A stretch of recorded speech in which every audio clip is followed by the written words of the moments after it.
Rasulullah SAW, yang mana Rasulullah SAW adalah suri tauladan kita sehingga kita bisa mendapatkan nikmat iman dari Islam seperti beliau.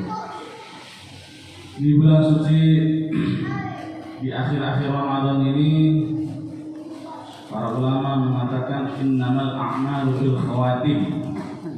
Sesungguhnya amal itu dilihat daripada akhirnya.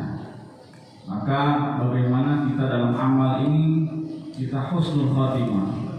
Jangan sampai di akhir-akhir ini malah kita kendor.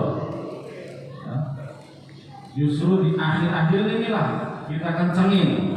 Ya, ibaratnya kalau kata orang Jawa, cancut tali wondo, bukan cancut. Cancut tali wondo itu ikat sarung kencang-kencang. Ya.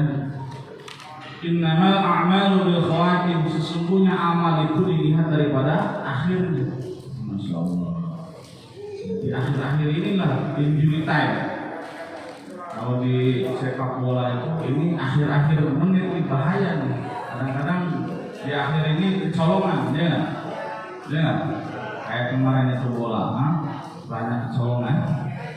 Makanya ini kita Rasulullah SAW telah membuat usaha agama di Masjid Nabawi. Itu ada 4 amal. Pertama, dakwah ilallah. Yang kedua, ta'lim wa ta'alum. Yang ketiga, zikir ibadah. Yang keempat, khidmat. Dakwah ilallah itu mengajak manusia taat kepada Allah. Ta'lim wa ta'alum mengajarkan manusia untuk belajar dan mengajar. Zikir ibadah yang ketiga yaitu zikir dan tasbihat, salawat dan sebagainya. Yang keempat, khidmat. Khidmat itu apa? Namanya pelayanan. Jadi di masjid itu ada orang-orang yang melayani. Nah, para jemaah sekalian, khidmat juga ini merupakan amalan Rasulullah SAW di Masjid Nabawi ketika itu. Jadi ada para sahabat yang berjuang di hati sabilillah kemudian kembali, itu ada yang melayani. Betul.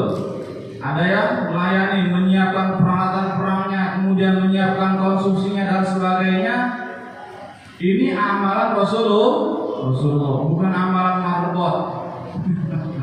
Ya, maka kita jamaah sekalian yang ada di sini, hendaklah kita berkhidmat kepada masjid, menjaga kebersihannya. Perhatikan, betul masjid ada marbotnya, tapi marbot juga manusia, ya, marbot juga manusia, ada capeknya. Maka semua jamaah punya tanggung jawab atas kebersihan masjid. Bahkan kalau kita menghilangkan kotoran di masjid satu aja itu akan menjadi mahar bidadari. Masya Allah. Jangan sampai di masjid itu ada kotoran. Ini kita mungut kotoran di masjid itu jadi mahar bidadari. Bersedia insya Allah. Maka semua jamaah berpikir untuk beramal di bulan suci Ramadan ini. Nah, kalau saya pribadi, saya tidak bisa berinfak dengan harta. Ya udah, kita berinfak dengan tenaga. Sama infak juga, betul? Maka minimal kita tidak mengotori masjid. Ini amalan.